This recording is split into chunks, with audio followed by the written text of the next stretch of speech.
I want to take a look right now at the activism and M&A environment and what we can expect as we head into the new year. Joining us right now is Amy Lissauer. She is Bank of America Global Head of Activism and Raid Defense. And Amy, thanks for taking the time to talk with us this morning. Thanks so much for having me. So there's this feeling, I think, overall that basically it is game on for mergers and acquisitions again. And, you know, you've got lower rates that are coming in. You have a new administration that is probably going to be much more open to deals taking place. And while there's a lot of excitement among companies for that, there's probably a little bit of concern about what that means from the activist side of things. What do you see happening? Yeah, so we agree. So we do expect to see an increase in the amount of M&A. And we do expect that activists are going to go pivot back to some of the more traditional activist-related themes relating to M&A that we haven't seen over the last year or so. So whether that means calling for strategic alternatives or outright sales of the companies, or whether that's pushing for divestitures or breakups, we do expect to see a significant increase in that. When the past year, we saw a big increase in the number of operationally focused campaigns, so campaigns saying we think we can run the company differently. And so we do think there's going to be a big pivot. What does that mean for boards? What does that mean for companies? How are they kind of planning and prepping for that? Yeah, I don't think it necessarily changes in terms of the ways that companies have to prep for activism. Companies have to have a view in terms of what their value is, and I think that that's something that boards do annually anyway. So I think companies are just generally more prepared, and one of the reasons why they just have to be more prepared than ever before is that more and more of the companies we work with tend to get surprised when an activist does show up in the stock. So it's actually much less likely that you have that ability if you're a company to engage before the public knows, and sometimes the companies find out at the same exact time. So their preparedness is something that we're just seeing much more regularly. If you're running your company well, just paying attention to profit lines, margins, operations, is that enough of a safety factor?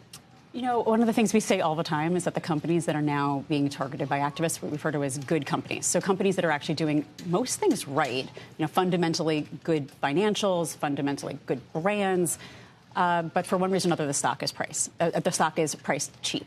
And so it's a very attractive entry point for an activist to come into a company. And so that's really what we're seeing more and more. So it isn't necessarily that the companies that are doing badly are the only companies that are being targets. It's actually the companies that are doing a lot of things right. And the reasons why we see that is primarily because it's actually an easier way to make money if you're an activist, a lot less downside risk. That's what I would want to do as an activist. Exactly. Come into a company that's really well run, the market just doesn't recognize it, kick things around, make some headlines, and maybe the market starts looking at you as a more profitable place to be. Exactly. So what do I do as a company to try and defend myself against that? That seems like an impossible task. You know, I think one of the things that we tend to spend a lot of time with is how do you make sure that you're thinking about your messaging and you're communicating to your shareholders well before someone comes in and tries to come up with an alternative solution for the company.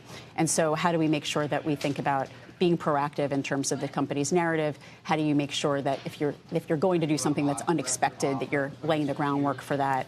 So a lot of it does have to do with communication. A lot of it has to do with making sure you're communicating to the different shareholders that you have in the appropriate ways, because different shareholders have a different cadence for engagement, care about different things at a company, so making sure we're being thoughtful about that. And a lot of it's also preparing, just to the point you were making before, of how do you make sure the board is ready for someone to come in and have an alternative solution.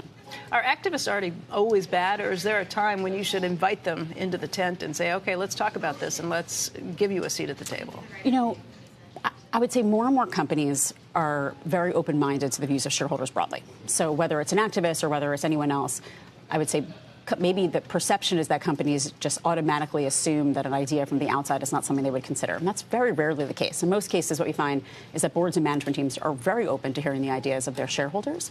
And they take those ideas really seriously. And sometimes they have great ideas. And sometimes the companies decide to actually follow through with some of the suggestions that were made, or sometimes they were things the company was going to do anyway. Maybe they do them faster, or maybe they were in the process of doing that and the activists didn't know. But sometimes it does change, and other times just fundamentally there's a disagreement on how the company should proceed. You know, you think of the most recent cases, maybe Elliott with Honeywell trying to split things up. Maybe the most acrimonious one that I can remember in recent history is Disney giving the stiff arm to Carl Icahn and what happened around some of those. What types of battles that you put in those sort of veins do you expect to see more of? Which ones are pretty unique?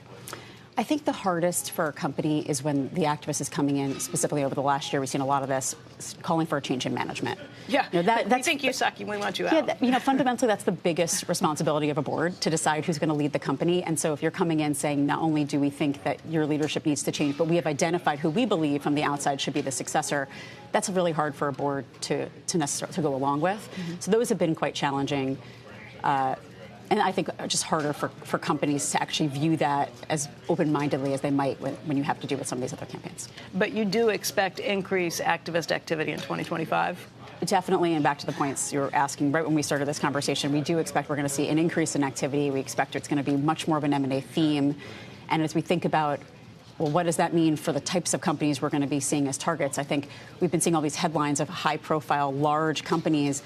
Probably going to see activism go back down into some of those mid-cap range of companies who are much more likely to be M&A targets. Probably going to shift the types of companies and the industries in which we see activists targeting certain companies where they think there's more likely to be transactions.